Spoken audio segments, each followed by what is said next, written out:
one of the most noticeable things that I saw when working with this lens, that even at f1.4, when the lens is completely open, it's still really sharp edge to edge. I was really impressed to see how sharp it is. What's new in filmmaking technology this week?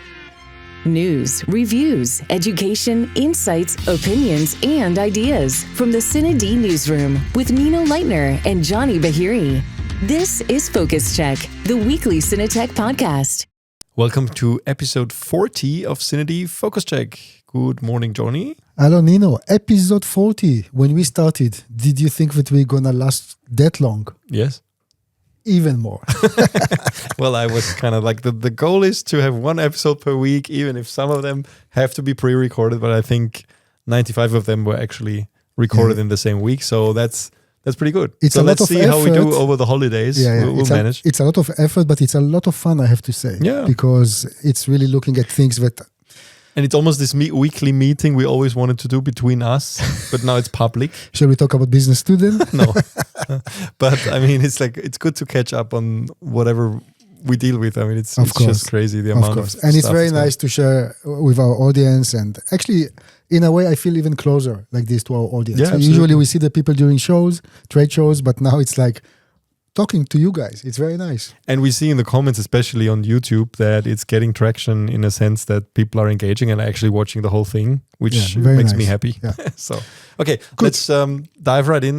This week is, of course, like if you went to CineD.com, you will have seen lots of deals, posts, special deal stuff regarding Black Friday. We try to share as much interesting stuff that we come across, like stuff we find, also stuff from partners, of course. But really, just the idea is to share the good deals with everybody out there, because it is, it's become, it used to be this one day, now it's almost a month, which, Imagine a year of Black Friday. Huh? What is this going to do to the industry? Yeah. It's too much for sure. But there are some really good deals to find out there.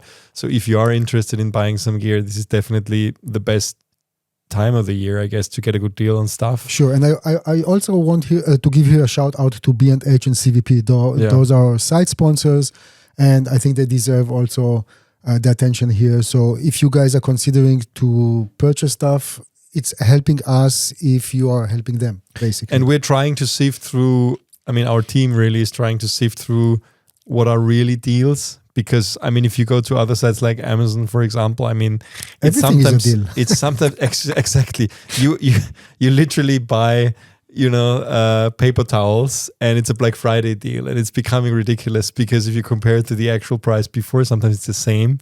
So they're kind of trying to trick you into that. So we're trying to highlight the stuff that's actually cheaper than it, because sometimes they show you the suggested retail price as the instead of price, but that was never the price they actually charged. So it's like, okay. Anyway, but we do have our own deal, actually. Yes. We have to be a little bit of an ad here. As you might know, hopefully know, we are also running MZed.com, which is the leading online filmmaking education platform with really, and I think I can say this without any, constraints. It literally has the best courses and the most professional courses for filmmakers. And we have our annual deal, which is the best deal of the year. And you get the annual subscription for $199 instead of $349. Now the cool thing is it's like 40% it's off. Like 40% off, and it's also true if you buy individual courses, because you don't have to subscribe if you don't want a subscription. If you're, for example, only interested in diving into DaVinci Resolve and you want to learn DaVinci Resolve, for example, and you want to buy that DaVinci course, which is like 8 hours long. We have several of them, but the latest one, you really want to learn DaVinci editing, post-production, everything. You can buy that course and we'll own it forever. You can download it and just watch it at your own pace, and you just buy the course. Not all, but 90% of the courses are also discounted at 40%. So it is a good deal. The cool thing is we're adding a lot of new courses currently. We literally just added a 8 hour course on wildlife filmmaking. And that is by Doug Jensen, who some of you might know as a like alongside Alistair Chapman, he's one of the guys who's really expert in Sony cameras, but he's also he lives in the other side of the ocean. Exactly. He lives in America and he lives, I think he lives in Florida, if I'm not mistaken. But he is really an expert in wildlife filmmaking. So, and like some of you might say you already have a wildlife class on MZed, which is one that we produce actually ourselves with the ASC 3 years ago. And that was shot here in Austria. And it's really, that is with Paul Atkins and Stephen Lighthill. And that was really a in-person class of a lot of people taking part in a wildlife seminar in a way. The difference is the one by Doug is really one-by-one teaching and he's going through all the details, whereas the other one is sharing a lot of tidbits and behind-the-scenes tips. But this, you can, in these 8 hours, there's so many lessons there. He's talking about the right camera selections. He's talking about lenses, tripods, recording formats. He's really going into the field and shooting, talking about shooting positions, tracking birds, tracking animals. And you can see a lot of amazing footage there, which I'm amazed how you even got it. Do we have at least the first lesson or something for free to tease, just that people can see if it's valuable? The first lesson is free if you just sign up for, and it's 1 hour long. So you sign up for a free account on MZed. You can watch the first lesson for free. But if you look at the footage that he's able to get, it's simply stunning. I know this bird. I think I saw it last year. No, as opposed to the other wildlife course we had, where that this was shot, the other one was shot in 4 days, and it's really a lot of good tips from 2 really good cinematographers. But the footage we were able to capture was not that great, simply because of the time of the year. This was produced over a long period of time, and he's really sharing all his tips and tricks on how to achieve what he's achieving. And wildlife cinematography is not the easiest to do.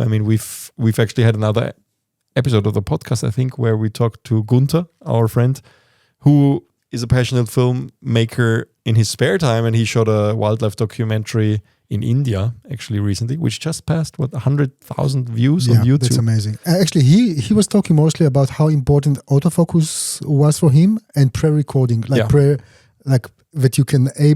you should be able to capture 3 or 4 seconds pre-recording, so that would save a lot of hassle. That's also a lot of stuff of that Doug talks about in this very, very detailed masterclass. So good. This is something, it's special for us because this was online before, but it was not available as part of the subscription. So you could only buy it from his website directly or actually rent it for a longer period of time. And now we added it to the subscription. So if you are already an MZed subscriber or you're becoming one, you get this for free because we're adding new stuff as often as we can. We also are in post-production of another class by Ollie Kensington, and he's talking about some of the basics of video lighting. And a lot of people love Ollie. He's one of our most popular creators. He did all of the DaVinci courses on the platform. He did a lot of Canon related stuff as well. About the R5C and so on, and now we are also about to finish and put online a new class on lighting for video, which he's teaching, and this is also just going to be added to the subscription. So there's a lot of stuff coming. And last but not least, what I also want to tease that we will have very soon a holiday giveaway, which we decided to launch after Black Friday because we wanted to run for a longer period of time. So actually you worked hard with a lot of our partners in the industry to get a lot of gear worth around $20,000 as a giveaway. And you will have the highest chance of winning if you're an MZed Pro subscriber. That's how it is. There will be other ways to enter, like we did it last year over Black Friday. This year we decided to start it, I think the 12th of December. If you are by that time an MZed Pro subscriber or become one until then, you will have the highest chance of winning. The odds are very good actually if you are a subscriber. I think we still haven't decided yet, but probably will be like 10 winners or something like that. And everybody will get a package of deals. You see some stuff teased here We have DCO Film as a partner. We have Axoon. We have Godox. We have KNF and many others actually. So yeah, Digital Photo and many others. Yeah. So this is coming soon. Again, MZed. If you want to get the deal, $199 for a full year of MZed. 60 courses right now and growing, hundreds of hours of courses. And then also you will have a very good chance of actually winning something in this upcoming holiday gear giveaway. Okay, but that's enough about Black Friday. We'll put the link in the show notes, of course, if you are interested. Let's move on to some of the reviews. Actually, last week we teased a review that you were working on the SIRUI Aurora full frame 85mm autofocus lens, which is, I think, their first autofocus spherical lens. It's the first. No. It's the first full frame. Oh no, autofocus actually, lens. they have the sniper series. Exactly. Yeah. Okay, so at that time we didn't have the video online, so now we have the video.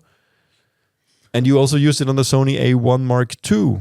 That's right. So let's concentrate first about the Sony A1 II, which is the new flagship mirrorless camera from Sony. If I need to summarize, and that's one of the decisions that we made not to feature or not to do a dedicated review for that camera. It's a very nice camera.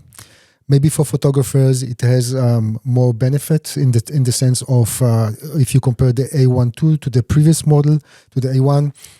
But when it comes to video, they are very, very similar, to the point that it didn't really make sense to make a separate review. It's the same sensor, it's the same processor. What Sony added is their AI dedicated chip, which helps, of course, with autofocus. But other than that, when it comes to resolution and frame rates and so on, if you remember, guys, I think it was about maybe a year ago, or even 2 years ago, the original A1 got a firmware update and actually added a lot of the features that the A1 II has now also. So in terms of quality and or let's call it picture quality, it's rather identical.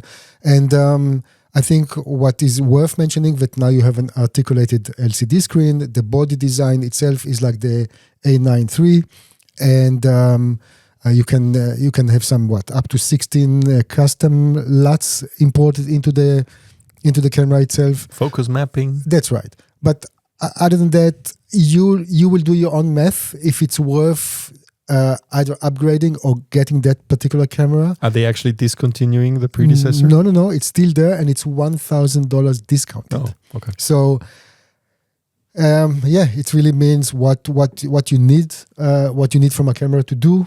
But it's really targeted mainly at photographers, right? I would say. Yes, but again, if you would have the time maybe to look at the video that we produced, the mini documentary that we did 3 years ago with the original A1, you will see that one was already really capable. Yeah, you can do up to 120 frames per second in 4K. In full HD up to 200 frames per second with the original one, and of course with this current one, the A1 II. So it is, if you're a filmmaker, it's a very nice tool to work with. If it's worth upgrading or updating to that camera, I'll let you guys decide. Yeah. How much is the camera actually? The camera. Oh man! Here wait. At the bottom. $6,500. That's right. So yeah, it's a pricey. It's a pricey tool. Pricey alpha. Exactly. Yeah. Especially if you consider for the same amount of money you could get from Sony an FX6 with a built-in ND. Yeah. But of course, the center of the review was the Sony Aurora 85mm full frame. It's a f1.4 lens, which means it's a very fast lens. And one of the things, I have it right here, actually on the FX. It's FX30 right now because I changed. That's the second lens we're going to talk about. But that's the lens. Very small, very lightweight. Actually, amazingly lightweight. It's really crazy how those lenses are becoming very very easy to deal with. And one of the most noticeable things that I saw when working with this lens, that even at f1.4, when the lens is completely open, it's still really sharp edge to edge. I was really impressed to see how sharp it is. And of course, if you step down to 2.8 or even 4, it's even sharper. But all in all, it's they did really a great job keeping the sharpness of the lens. It has a very clean, modern look. Some people might like it, some people might not like it so much, but I'm just saying it's always easy to distort an image when fixing it, yeah. And that's why, by the way, if you get this lens, you also get a black promise together with it, and that will, of course, help to soften the image and make it a screw-on filter. That's right, and that, of course, if you work with a backlight towards the camera, it always get this very nice halos. That's right. What else to say? This lens surprisingly has kind of I would say like a pin cushion distortion, which is very noticeable. You can see this on the upper part of the image, and the lower part it really goes like a pillow, like a it's but you see this mostly on the chart. Yeah, when you're filming things, I don't think you're gonna notice it unless you're doing some architectural things or things with straight line, because this is quite noticeable on the side too.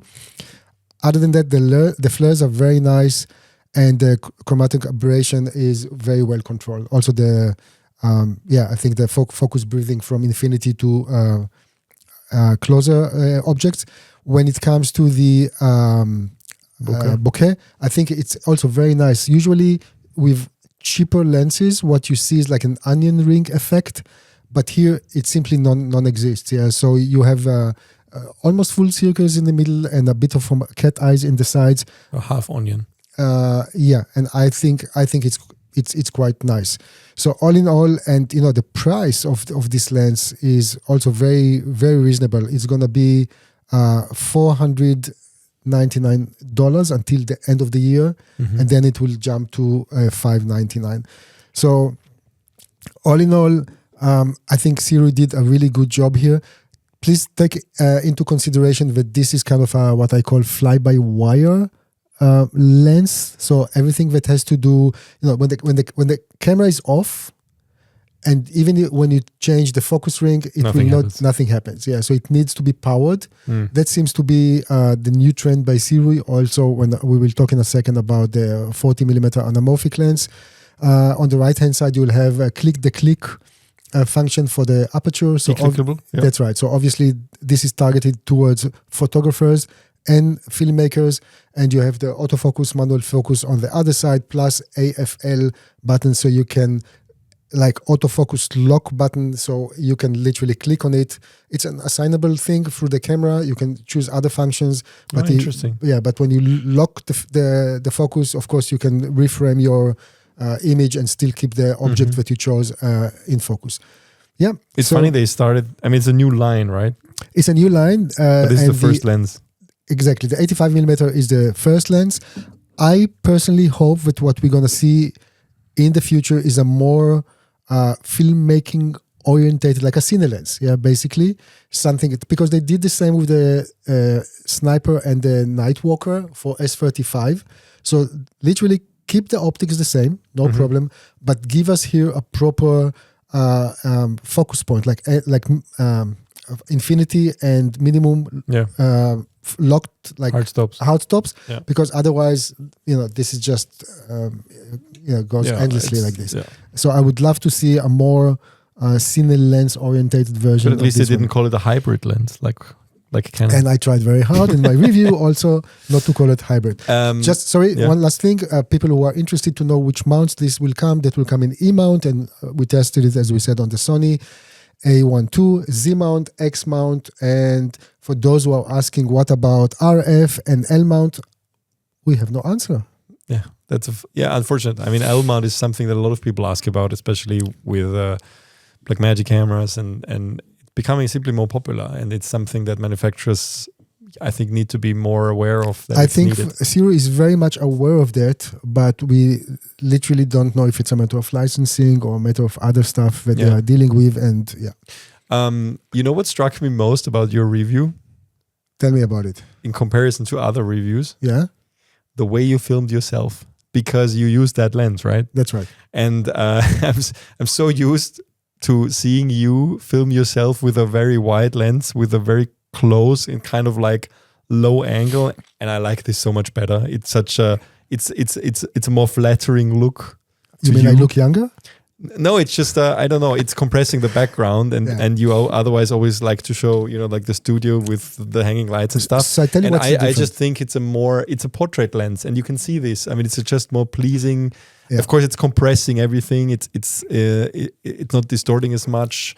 On the other hand, of course, a telephoto lens like this always makes a face kind of look bigger in a way, but it's more favorable than a wide angle close up. Yeah. Well, the thing is very simple, and I'm happy to share with you guys. Sometimes for some of those reviews, I'm simply reading from a teleprompter in order not to forget. There's so many details that we have to remember. And well, I do too, but you don't like to use the teleprompter that I use. Exactly. Which is bigger. No, but I'm just saying here what I try to do is simply not use a teleprompter. I hate using it in so many ways. It just feels more like talking normally, and that's why I decided, of course, to position the camera a little bit different. But it is what it is, for good and for bad. Of course, it requires more editing.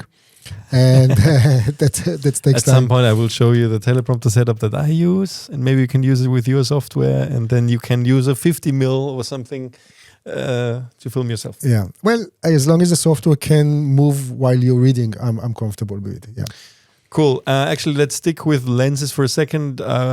You finished another review, actually the written part so far, on the SIRUI 40mm just announced autofocus anamorphic lens. I'm developing a habit. First write the review and then produce the video. This is because there's so much to do. So I do apologize for not coming up with So the video is coming? Yeah, of course. So this is what we see here is a new trend. Yeah, this is the Blazer and this is the SIRUI. 35mm here, 40 here. They also have 50mm, and those are autofocus anamorphic lenses, 1:3 squeeze ratio. And Blazer was the first one to announce the lenses, but it seems as if SIRUI will be the first one to the market with the lenses. They're running right now Indiegogo campaign. We will add the link to the show notes. But Blazer just announced that they're starting to ship them.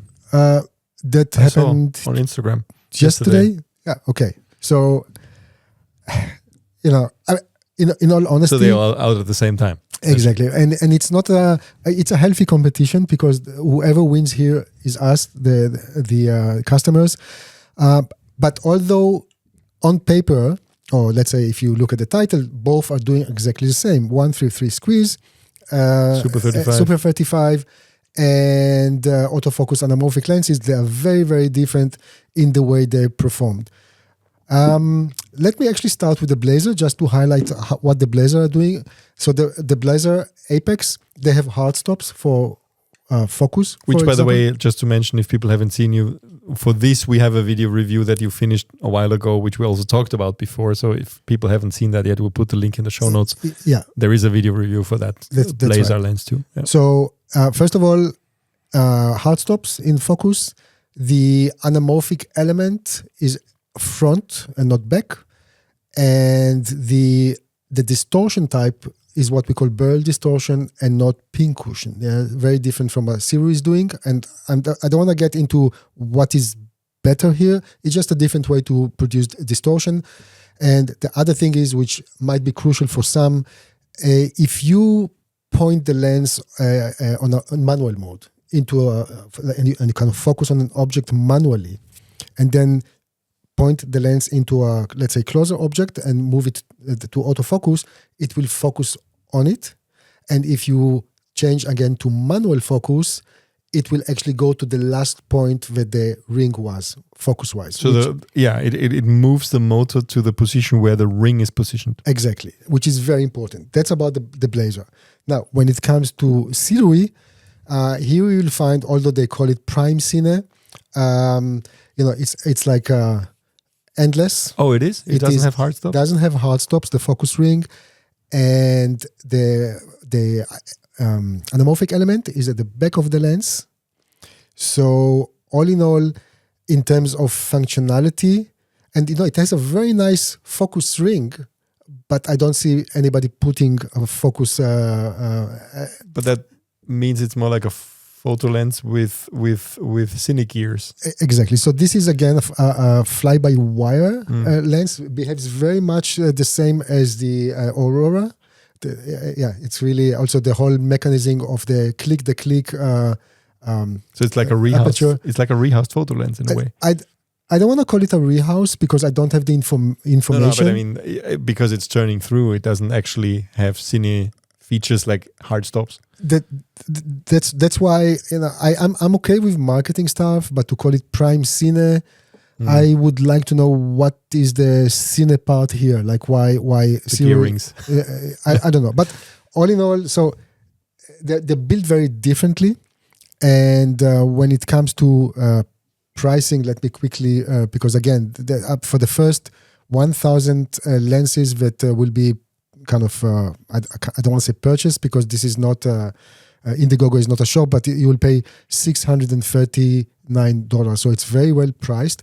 Now when it comes to a bit of the specifications, this is a prototype what I have here, and those will come in two different flares. One is natural and the other one is blue. I have to say that with the prototype that I have, it was very hard to make the lens flare. Talking to SIRUI, I know that they're already enhancing this, and that you really have to be very direct with the light source in order to flare. But on the prototype, on the final product, but this is sorry to interrupt, but this is something we've seen also with other SIRUI 133 Z-Squeeze, right? I mean, I remember their first. I thought in general, I mean, the Blazers were later to the market anyway, but I always found them. They have a less anamorphic flare. They have less anamorphic flare than, for example, the Blazers in general. SIRUI in general? SIRUI anamorphics in general. I can't remember, in all honesty. What I do remember that sometimes the flares were not even in my taste. Meaning you could see a more enhanced part, like suddenly a blue hole, and then those are very even. And I like what I saw. It's just a matter of enhancing with coating a little bit more. And then it depends on the light source. That if you take the natural one, which is my favorite, depending on the light source, you will get the color of a flare here. I find it funny they still. I mean, in general, when Blazer did this in the past as well, having these different color flares, I think Blazer decided to discontinue some. There was like I don't remember. I think they only have the silver now, and I think they discontinued the blue and gold or whatever. And I always wondered, I mean, it must be very hard to stock that many different flare versions of every focal length. And it's something that you can, to a degree, add with filtration, no? I mean, the color. It's not so much the filtration, it's more like what type of light, what the light source that you're pointing in the camera. Yeah, but I mean, like, I'd rather have a neutral flare and be able to change that either in post or using a lens filter. Exactly. So, yeah. Good. Other things just to remember about this SIRUI lens, it's T1.8. Maybe that's the cine part of it. Call it T1.8. And when it's fully open, the center is sharp, but the edges, I have to say, they're a little bit soft. Actually, not a little bit. They are soft. So it really depends on what you're filming. You have to remember this if you're completely wide open. It gets better, of course, by T2 and T.8. Oh yeah, that's a big difference. The nice balance maybe starts at T4 basically. Yeah.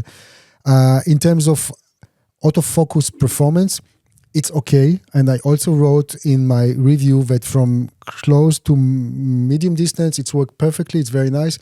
But with this prototype, I had a little bit of non-consistency in results of the Infinity. But again, SIRUI is aware of that, and they promise, and that's a promise to me personally, so of course they have to do this, that the autofocus performance will be, by the time that the lens ships, the autofocus performance will be much more solid. Yeah, so I'm very happy to hear this. Chromatic aberration is there, but focus breathing is well controlled. And I think I covered it all. Yeah, Super 35 lens. By the way, I don't have the exact measurement here, but it might be with some full frame lenses. If you crop a little bit inside, you might be able to get a bit more than Super 35. Full frame cameras, you mean? Sorry? You said with full frame lenses? No, sorry, with full frame cameras. You're right. Sony has this clear zoom that you can crop a little bit inside. So if you like this, you might use it. So as I said, first 1,000 lenses are 639. Then the next step after those are all gone. And the campaign so far is quite successful. I have to say, it will be $699, and then the final price of this will be $799. Yeah. Actually, have they announced any other focal lengths for this yet? No. That's the first, and let's see what the future will bring. But usually, by the way, one of the things that, please don't laugh, guys. Yeah, one of the things that really interrupted me, the lens doesn't have like a family name. I know it's funny, but the Aurora has a name. Most of the lenses from SIRUI do have a family name, so it's also easier to for SEO and when you write about it. But this one is just 40 millimeter. I feel better. I feel a bit bad for the lens, but yeah. Yeah. Actually, that reminds me. Here's another plug. We also have 2 courses on anamorphic filmmaking, and from Tito Ferradans. I'm sure I'm saying his name wrong. You are. Yeah, I am, but I don't know how to say it correctly. But Tito is really you might know his YouTube channel. He's really an anamorphic freak, if you will. He has this whole series which was called Anamorphic It Until You Make It. So basically faking the anamorphic look. And that already started long before we had affordable anamorphics. But it's definitely worth watching. It's a very, very entertaining course. And it's available on MZed as well. It's also part of the subscription. We have this one, and we also have the other one, which is the Anamorphic Cookbook, where he's going more into detail. Both of these courses, this course is also discounted, of course. And if you're interested in buying just the course, also very, very popular course. But he's really going into the history of anamorphic filmmaking and showing a lot of movie examples and how it was achieved and how to achieve that same look for your own productions. I have to say, I only got into anamorphic shooting a year ago or so, and I'm just totally hooked like Johnny. And it's something that just adds really such a quality to your filming that it's simply amazing that we now have more and more affordable lenses. The lenses that I fell in love with are the Blazers, the Remus 1.5, which look just great for me. Yeah. And that brings me to the squeeze ratio, because I know for many of us 1:3 squeeze ratio maybe is kind of not enough for anamorphic look. And I think it's kind of evident, especially with the SIRUI. But I think if you are working with a 16:9 sensor and you are looking for, let's say, presenting your client with something that you want it to look as film, in the sense of you would probably crop the upper and bottom part of your frame with black lines or whatever. If you work with those lenses, and forget for a second the anamorphic look, but if you want to actually use the entire 16:9 sensor, try those lenses, because you're not throwing away any information, sensor information. You're literally recording the whole 16:9 sensor. You will de-squeeze in post, and even if you don't have the, let's say, anamorphic look, you still have a very desirable look that might look a little bit different without throwing any information. And that's I think a big plus for those lenses. Yeah. Yeah. I mean, I saw a lot of people commenting on your Blazer Apex review that it's not enough anamorphic look for them. I like the look. I think it looks very sharp. It's much sharper than the Remus. But it's, you can't have both. I think it's like the Remus are very distinctly more anamorphic in a way, but you're sacrificing a little bit of sharpness, which I didn't mind for my production. But I think it's a good compromise, the 133, in also if you want more sharpness and some anamorphic look, but not too heavy in a way. Yeah. You have to start somewhere. Yeah. And I think now when both companies and maybe other companies have the technology, I really hope that next year, 2025, we might see autofocus 1.5 squeeze ratio, and full frame. Because if you look at many of the comments, what people really, really like is this type of combination. Autofocus, full frame, 1:5 squeeze ratio. So if any company will be able to produce this, but still stay I agree. Compact and lightweight, that can be a dream for run and gun. And that's one of the reasons that I do like autofocus anamorphic lenses, because as much as I love to work in a team, it's not always possible. The budget is not always there. So if I can produce a distinguished look, something different with lenses that I can work with, and not having like a mobile fitness center with me, I'll appreciate that. Yeah. No, I mean, and I think we can both wholeheartedly recommend to people who have never worked with anamorphics to try it out. It's simply adding a lot to the production. I know it's not always easy to convince your clients. I mean, I'm working a lot in broadcast television, and the problem often is they don't want black bars. So you're like, they like the look, but they get it for free, the black bars. They don't like it. But that's the thing, you need to convince them. But I think I would recommend to make a lens test for a project that you're working on, and then just show it to them. And as soon as they see the difference, they often get hooked, I think. And the black bars are there. Of course, you could theoretically crop left and right and work like that if you want. But anyway, it's a different look. It really lifts a production to a more cinematic quality for sure. Again, there's, the Anamorphic Kit course will actually show you how to fake the anamorphic look even with spherical lenses quite well. Yeah. The last word for me is that's not only, those type of lenses are actually not only for filmmakers. I think now photographers can really try and dive into anamorphic too. It's very important. I think it's a market that has been neglected. If you're a photographer, I think you should really try this, because you might be able to give your clients something that looks a little bit different, and everybody's looking for something personal here. With anamorphic autofocus lenses, it's simply easier. So I really hope to encourage the guys and say, try it. And if you don't like it, just send it back or whatever. But I think it's really worth trying. We'll be back after this message from our sponsor. 1 Minute Tips by FUJIFILM and CineD. We already discussed shotgun mics in another episode, but how can we elevate our audio quality even more? Having a microphone close to your subject is going to get you the cleanest audio, so that's where lavalier mics come in. Lavaliers are traditionally a wired microphone that's hooked into a mic pack, transmitting audio signal to another receiver pack. Having this tool allows you to not only get the microphone very close to the speaker, but also to conceal the microphone from camera and be completely wireless. While you're getting the closest audio, the mic is often placed below the chin so that their audio might sound more bassy and less crisp than when recorded from the front. And this solution does require more monitoring, so it might not be ideal for a one-person team. However, there are now newer wireless mics on the market that can also clip onto your shirt. And while they're technically not lavaliers and can be difficult to hide, they do offer additional features such as auto levels, noise cancellation, and internal recording, which might be a viable solution for a run-and-gun project. So be sure to consider those as well. 1 Minute Tips. Until next time. And now back to the show.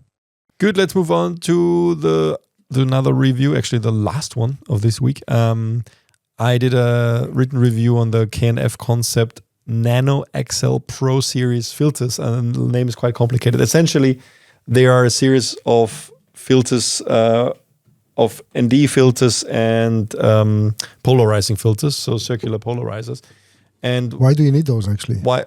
Yeah, well, actually, why to review filters in the first place? Well, actually, I thought it's something that it's completely neglected in general, because I think I see a lot of people still, not as bad as it used to be, but I still see a lot of people running with decent cameras, decent lenses, but using really cheap filters that actually destroy your image. Not destroy, but make it worse. If you use the image. If you use some cheap AliExpress filter from whoever whatever brand for no money, you will actually have. I mean, a while ago it was really bad. You saw ND, there were ND filters on the market which were kind of made of plastic almost, and you could see the difference, how much sharpness you lost with them, especially with from variable 70mm up. In general, with variable ND filters. So why do you need ND filters, for example? ND filters. Well, ND filters, I mean, that's the basics. I hope everybody knows, but just, basically, especially mirrorless cameras, none of the mirrorless cameras have ND filters built in, of course, yet. Hopefully that's coming soon. You need an ND filter to reduce the amount of light that is coming through your lens. Why is that important? Well, if you want to shoot with a wide open aperture, meaning you want a shallow depth of field, let's say you want to shoot at f2.8 with your lens and you're out and about in the sunshine. Even with a modern camera, you sometimes have a native ISO of 800 or something like that, or 640. You simply cannot shoot that in bright sunshine. So the only thing, if you didn't use an ND filter, you could only change the shutter speed, which you shouldn't do to reduce the amount of light hitting the sensor, because it changes, of course, the characteristic of movements that is recorded. You want to keep the 180-degree shutter rule, or if you shoot 24 frames per second, 48th of a second, or 50th of a second if you shoot 25 frames per second, whatever. There's a lot of rules about that, which you hopefully know. And if not, again, there's an MZed course for that. But in general, you need to reduce the amount of light hitting the sensor and make it controllable. Now, there are fixed ND filters, which are, they're usually the best ones, of course, because if you buy, for example, good brand for that is Tiffen. You buy a Tiffen ND filters. Even K&F, I'm sure, also has fixed ND filters, but I mean, there's a lot of different brands. You can get fixed ND filters. The problem with them is, of course, it kind of limits you, because depending on the amount of the light you're shooting in, if you're shooting under natural light, it's changing, and you will not be able to hit exactly that f-stop that you want. And a variable ND filter will enable you to change the strength of that filtration and the amount of light coming through that filter without changing the glass. So you can just keep it on there. Of course, you have a variable ND filter, for example, with Sony. Actually, is the only major camera manufacturer that has it built into some of their cameras, the FX6 and FX9. Also Canon with the C80 and C. They don't have a variable ND filter. Are you talking about variable ND? They have fixed ND. They have fixed NDs, yes, but they have different steps, and Sony's the only one who has a built-in variable one. Now, we've actually awarded a company that, what's the name? The LC Tech. Yeah. It's, I think, a Swedish company. That's right. That patented a similar way of having variable ND that can be implemented in cameras. So hopefully, they actually, Metabones released I don't know if it's out yet, but they actually announced an ND, variable ND adapter, EEF, I think, to have variable ND in the adapter, which makes a lot of sense. So it's behind the lens. But this is something that's, it's not easily available. And basically, right now, you have to live with a screw-on filter at the front of your lens. And you have to really look at a high-quality filter there in order not to sacrifice sharpness or have a color tint or a color shift or anything like that. So what's your finding? And I think it's something that we've neglected for a long time. So we decided to review these ones, because these seemed, when I saw them, very high quality. And you can tell from the packaging already. It's Apple-like packaging. Yeah, it is really it's super high end. Even the boxes and everything look like, hold it a bit higher. So very high quality packaging. So it already gives a lot of confidence when you unpack it. And so K&F concept has lots of different filters. I took a look at a couple different ones, which are normal variable ND, and then also a combination of a variable ND and a circular polarizer. And I'll talk in a second about why this is interesting. Well, the thing is, any variable ND basically is two circular polarizers on top of each other. They're doing this type of movement and... Exactly. So you can see that it's changing the strength when you turn it. So this is the normal one. Now, the problem with how this works is that a polarizer in general, of course, changes, and the point of using a polarizer, it changes reflections. So, for example, a common issue if you film in front of a shop window, or you film somebody holding a phone and looking at the phone screen outside, and you are changing a variable ND filter, you will sometimes find that you cannot actually see the content of that screen anymore, or you cannot see through the shop window anymore, because the reflections will change, because you're basically turning two circular polarizers against each other. And this is a problem that with normal variable NDs you cannot combat. I mean, it's just happening. You will have to adjust. And the cool thing is about this one, so KNF Concept came out with a combination of a variable ND and a circular polarizer. And the way this works is you have two rings in one. So you can turn, actually, let me take it out here. You can for one turn just the circular polarizer part, or you can turn the ND part. And they work in conjunction with each other. It has hard stops, which means you cannot overturn it, which is also something that less expensive filters or cheap filters, I would say, you should only always turn them in between the markings on the filter. But if you're not looking, you might overturn them and you get some kind of crossing effect. So you will have these X's in your image, which is something that you might only see when it's too late after you did a recording. You cannot do this with these. These are very, very high quality machines, aluminum filters. I mean, you can feel, like this is good stuff. And I mean, just having the CPL variable CPL built in means that you are able to counter that effect, right? You can, if you have that effect and your reflections change while you're using a variable ND, you have this second ring where you can dial that out again. So this will be, this will be my go-to ND filter. Now, it was not confusing for you, like with the two rings here? So it is a bit, you need to get used to it, of course. You need to really be sure to turn the right ring, but it's well done because the big lever here is actually changing the ND, and if you're just turning the entire part, it's changing the CPL. I think this is the best this can be achieved, and it still guarantees that you can't overturn them, which is good. So yeah. The one thing that I would like to see, I think so far they only do a ND2 to 32 with this feature. We need a higher one as well. We need a 32 to 128, a stronger one, because essentially with variable screw-on ND filters, you always go out with two different strengths, because I think it's technically simply not possible to put it all in one. So from any manufacturer that I've used in the past, I'm always running with two different ones. And I mean, one for bright light and the other one is for even brighter light. Exactly. And it's funny, if you're shooting with a camera like an FX3 or A7S III, for example, I sometimes use the higher base ISO, which is 12,800, which is completely clean, like the other one, 800, even indoors, because sometimes it's very difficult to achieve exactly the f-stop you want with a lower ISO, and then I find it easier to switch to the higher base ISO, but then even indoors use an ND filter, which might be weird to some people, but it's like, he's brave, the guy, no? Yeah, I mean it's clean, it's completely clean, yeah, and but then you basically always have an ND filter on it. But yeah, I mean, those filters are great, very high quality. I didn't see any color shift whatsoever. I mean, I couldn't tell that they are, they all have a little bit of, like any ND filter, I think has a little bit of a color shift.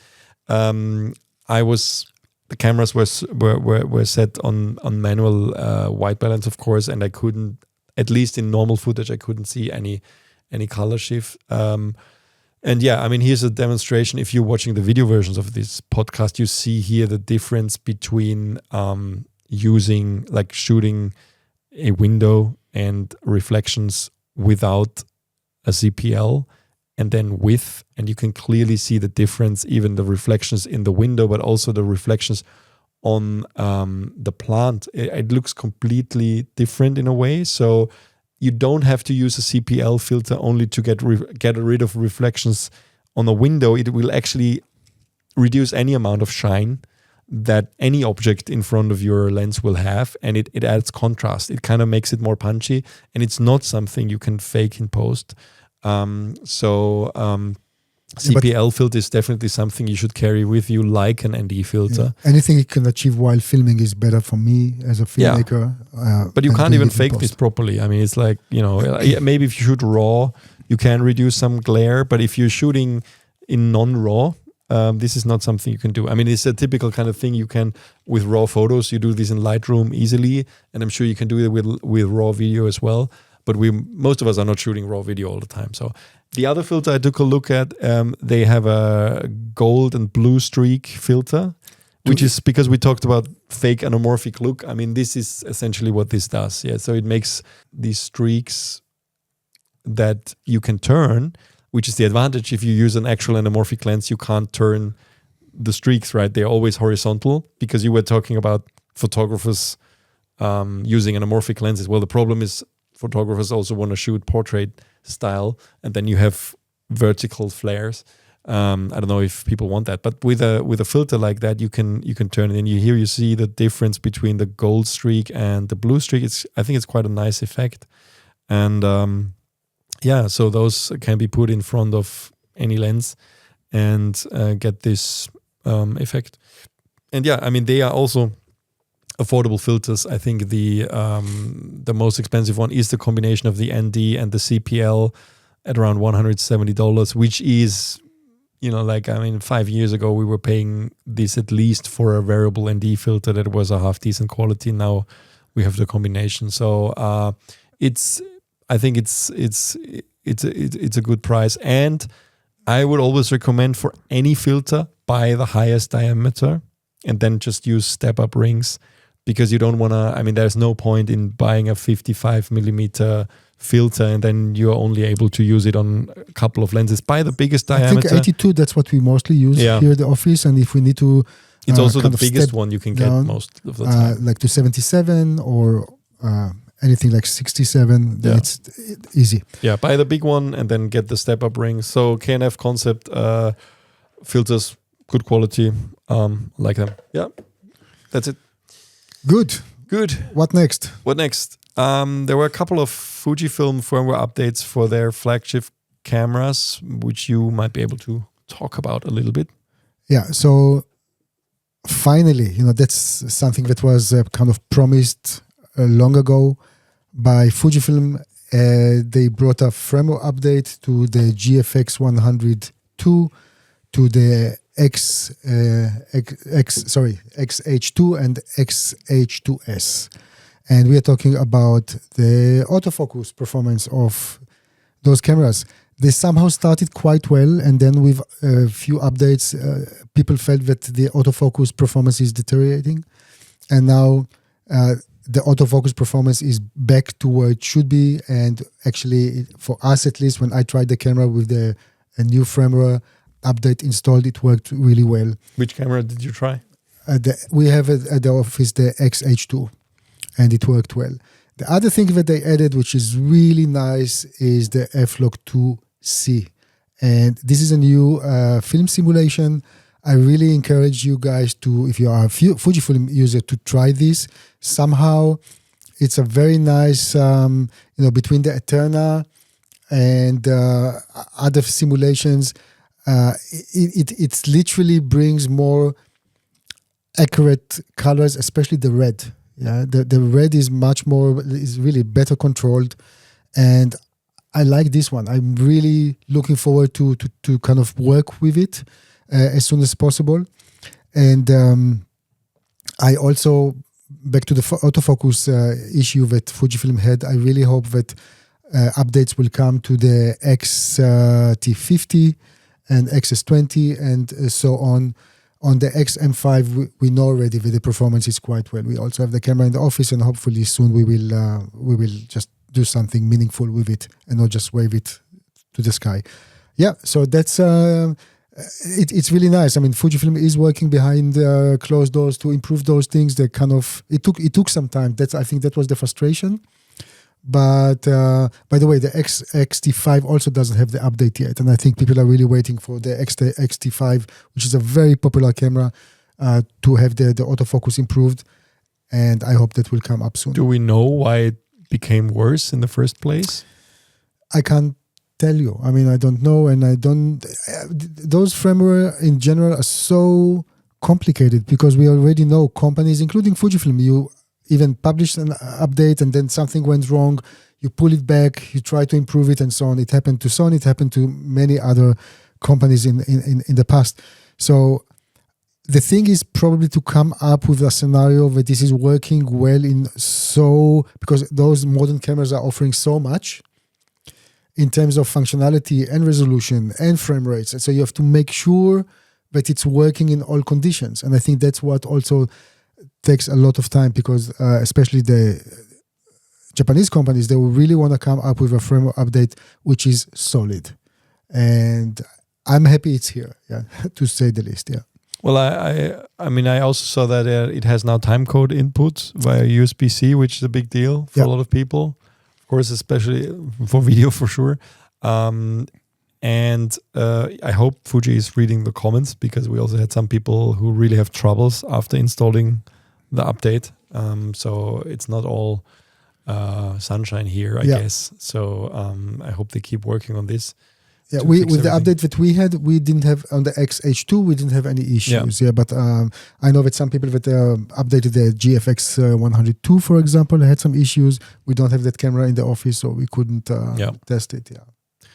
All right, let's move on. DJI entered the game for, what is it, the mobile mini mics. It's crazy, huh? Now all those prominent companies that are dealing with this market, like Rode and such, are bringing an even smaller version. So what, we had Ceremonic lately, we had Rode, we already had HoloLens before, and now we have DJI making basically it's called Mic Mini, but it's a wireless microphone system for phones, essentially. I don't think it's only for phones. I think it's also for cameras and mini documentaries.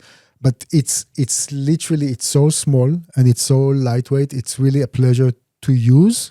But on the other hand, of course, there are some shortcomings. And I think the main, with this specific device, you're losing, if you compare it to the DJI Mic 2, you're losing the internal 32-bit float recording, which is a lifesaver to so many of the things that we are doing.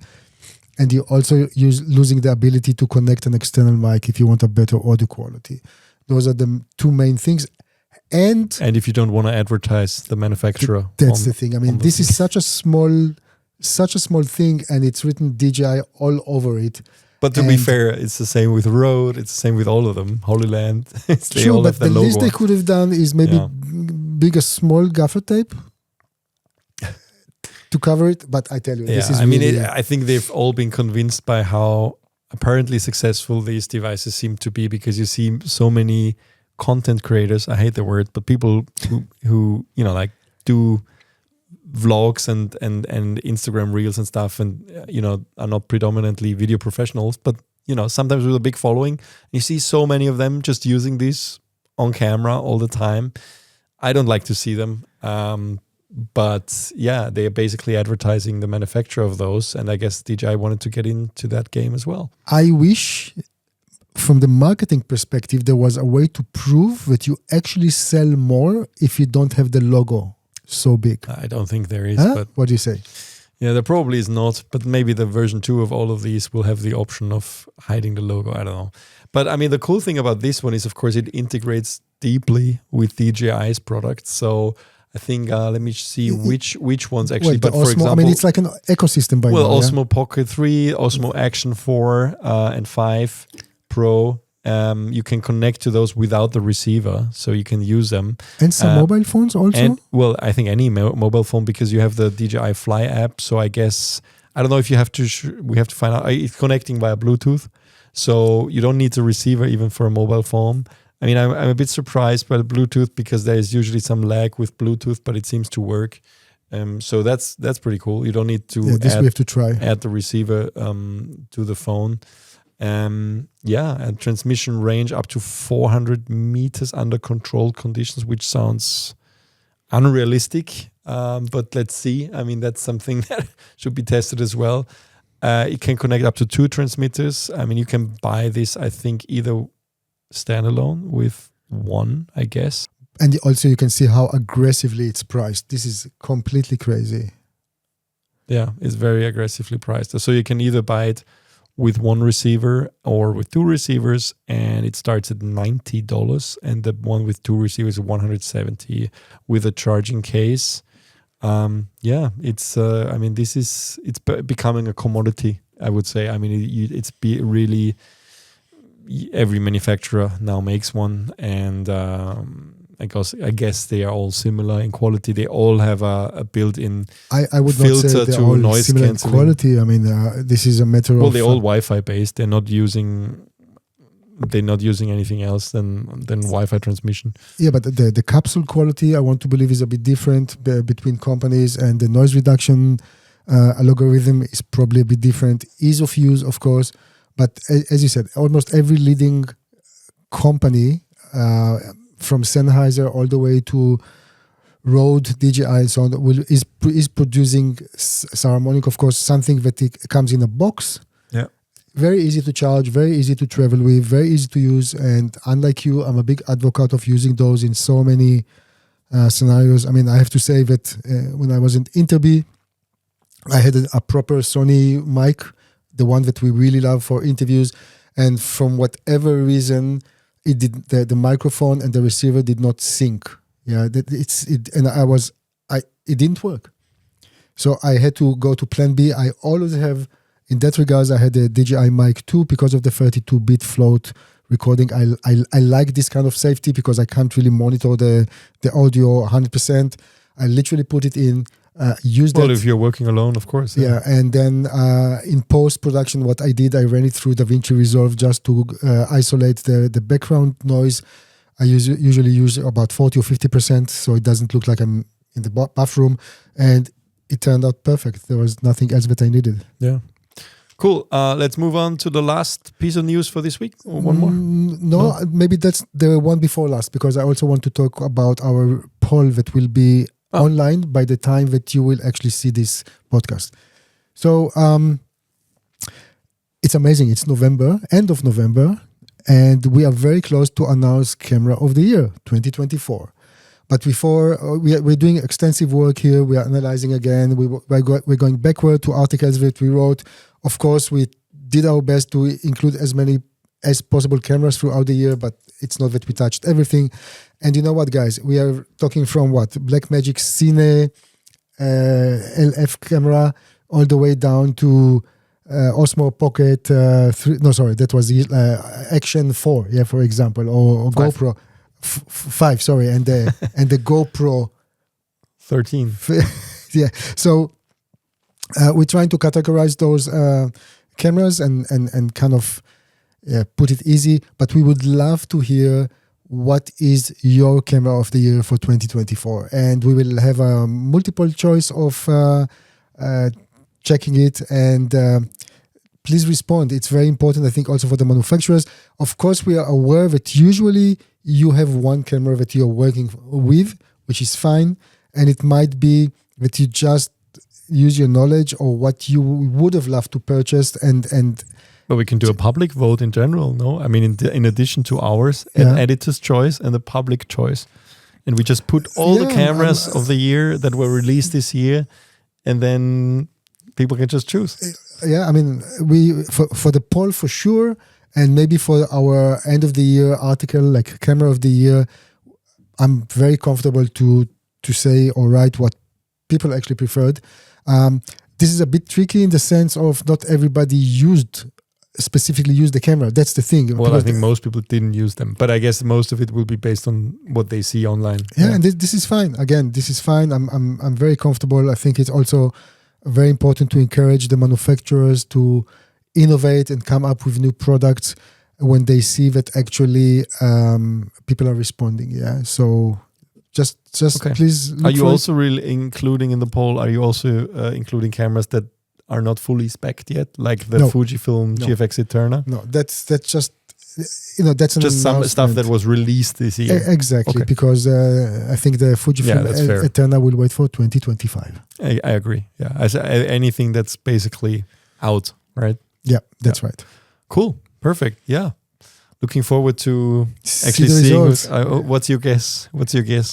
My guess? Which one will come out on top for people? I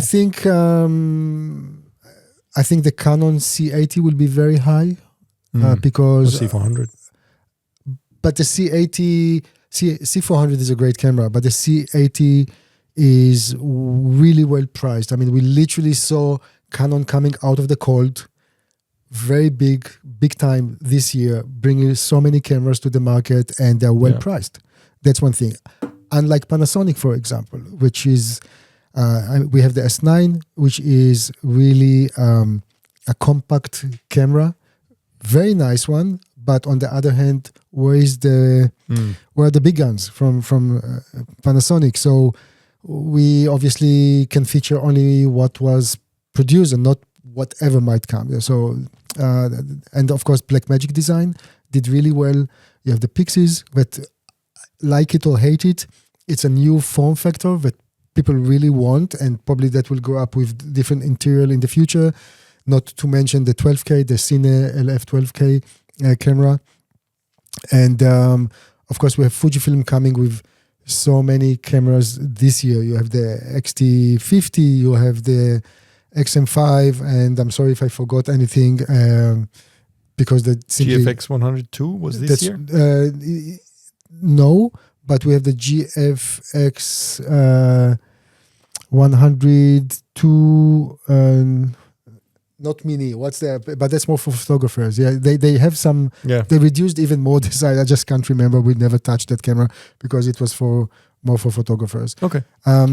Yeah, and yeah, cool. I mean, we'll definitely also put all the links to all our reporting about those cameras. We didn't review every one, but we will. I forgot Nikon actually. Yeah, and that's very important because they had the Z8 and they also had the Z6 III, which looks very promising in the sense of performance versus price. Yeah, not to forget that. Yeah, I mean, we know it's kind of like apples and oranges here in a sense that, I mean, we're talking about a very entry-level cameras versus high-end cameras, so it's never easy to do this. No, but there will be categories, yeah. So, yeah. Cool. All right. Good. Let's move on to the last piece of news for this week. So Lightbridge announced, actually, for those of you who don't know Lightbridge, I think it's fair to say they're good friends of ours. They're here in Austria too, and they're very passionate filmmaking people because they come. Jacob Ballinger, who runs the company, is a gaffer by trade, and he was the gaffer of Christian Berger, who an Oscar-nominated cinematographer, and actually, he worked on films that actually won an Oscar. Now, the thing is, what they established is a kind of industry standard for reflected light. For a very long time, for decades, I think since the invention of cinema, filmmakers were working with reflected light, of course, but there was never kind of really a professional way of doing that. Now, why is that important? Reflected light, in a way, is the most natural light because we all used to, like the prettiest images are in sunlight and involve some kind of reflections usually, and because that's what we're used to in nature. Now, if you work with one powerful light source on a set and try to reflect the light in different ways through mirrors, through diffusions, but basically work with as few light sources as you can, ideally just one, and then manage to light your entire set with one light source using reflectors, it's almost impossible to make a terrible image. It's easy to screw up images when using too many light sources, and using reflected light, you can't do that. Now, what Lightbridge did is they came up with a range of different reflectors that have different qualities. So some of them make a lightly diffused light, a hard light, different levels of diffusion, different levels of shaping the light with different sized reflectors made for different light sources, essentially. And they've become very, very, very, very renowned on high-end sets, really. I mean, a lot of big cinematographers are using their products, and it's unfortunately for a long time, it's not been something that was accessible for the average filmmaker in a way until earlier this year. Actually, I think it was this year, they introduced a product called SnapBridge, which was done in conjunction with DOP Choice, a company that is making light modifiers based in Munich. And it's a combination of a reflector and a diffuser. and it's meant to, you're not seeing what we're using here, but essentially here we're using a big chimera softbox in front of a COB light. You want to have a big source light in order to have a very soft light. What the SnapBridge is a big reflector with a mirror in the middle, which is combining the beautiful quality of reflected light with a diffusion. And it's a very big source, so it actually gives a very, very flattering soft light. And it's kind of like an umbrella system. Now they've entered even, and this is something that can be used as an owner-operator. I mean, you can put that up. You just put any source in there and reflect it with that, and we will have a beautiful, beautiful key light for your subject if you're shooting interviews. We'll put a link in the show notes if you haven't seen the SnapBridge system. Now they came up with a system called TableTop Essentials Kit, which is tiny reflectors. Actually, we have it here. We haven't tested it yet. I have to say that but we have it here, and it's a small package. We talked about Apple packaging. I think they're good at that kind of stuff. Can unpack it here, and it's essentially a bunch of different reflectors for a tabletop shooting. So you can use this for shooting small products in a studio. It's pretty much aimed for photographers. Yeah, it is for photographers, but you can also use this as a cinematographer if you're doing shooting products in a studio. It comes with a cine reflector, this diffusion 4 precision reflector. They have this rail system that you can put on, whatever. That's very innovative, those attachments. So this is really cool, and it's really made with these tiny reflectors for, like you said, for photographers, but also, I mean, look at this. It's very cute. You can really do miniature shooting on a table for this kind of stuff, and you wouldn't believe how useful this is. I think once people get used to this way of shooting, it's very hard to go back. I like to use the SnapBridge. I still want to do a review of it. I just need to shoot a little bit more with it, because the funny thing is I shot a documentary that, where I was, which I still need to finish the review of the Remus 1.5. But for some B-roll shots, I was using the Lightbridge SnapBridge.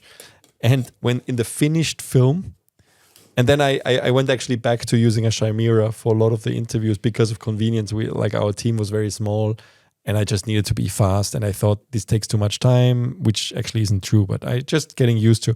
But then in the finished film, I see the B-roll shots that were shot with a SnapBridge, and I was like, wow, the light quality, it's different. It just looks nicer. You can tell. It looks like, you have a huge light source, and it's a very, very, very nice roll-off of the light, and it just looks better than using any other chimera, softbox, whatever. You can tell, But this is very, very hard to. You need to experience it for yourself. It's just simply reflected light is the best light. And Lightbridge is big in this, so they now have this tabletop kit, which is really aimed at photographers or people shooting small products in a studio, and it's actually priced aggressively. Their stuff is usually, it's for professionals. It's professionals, and it has, it can be pricey to use these big reflectors, because the coatings of those reflectors, they go to rigorous quality testing. I know, because he's shown me. But this is affordable at $500. So just check it out. We'll definitely, share more about these systems in general, because I'm really excited about the quality of this. And if you just look at what they do really well, if you look at their Instagram, you can see how many professionals are using Lightbridge on high-end productions, and you will see, it's crazy the amount of people. They share it all. If they get tagged, they always share it in their stories. You can see hundreds and hundreds and hundreds of productions are using Lightbridge stuff every day. And it's kind of, for me, they're really like a hidden champion. We always like to talk about new lights and, from this and that manufacturer. But a new light, electrical light in a way, doesn't essentially make you, a produce a pretty image. But people who know how to master this system really achieve beautiful images. But anyway, Lightbridge TableTop Essentials Kit has been introduced and it's out now. Yeah. Good. Again, we can wrap it up here. Absolutely. Good. Thank you, everybody, for listening. Don't forget to subscribe on Spotify, Apple Podcasts, or everywhere you can get podcasts, on YouTube as well. Leave us a good rating. Share this podcast with your friends and family. It's Thanksgiving time, so maybe you want to thank them by sharing a nice podcast with them. If you're celebrating Thanksgiving, enjoy. And hopefully, dive through Black Friday without spending too much money. It's really only one thing you need to buy, which is an MZed Pro subscription. Just kidding. See you next week. Hear you next week. Thank you, guys.